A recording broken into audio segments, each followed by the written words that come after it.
βιολί, γεμάτος ήχος, πολύ δυνατά μπάσα, ελαφρύ στο βάρος και σταθερό στο παίξιμο. Η παλμή του είναι πολύ δυνατή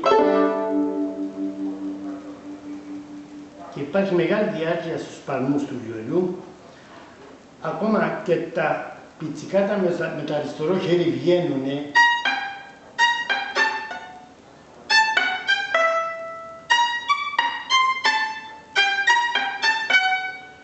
Πάει να πει ότι είναι σωστά ρεβουλαρισμένο το όργανο, δεν γνωρίζω από ξύλα, αλλά έχω την αίσθηση της ακοής, νομίζω ότι είναι πάρα πολύ καλή κατασκευή.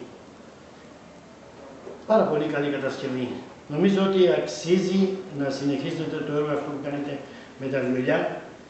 Κάποια στιγμή θα επιβραβευτεί η προσπάθειά σας.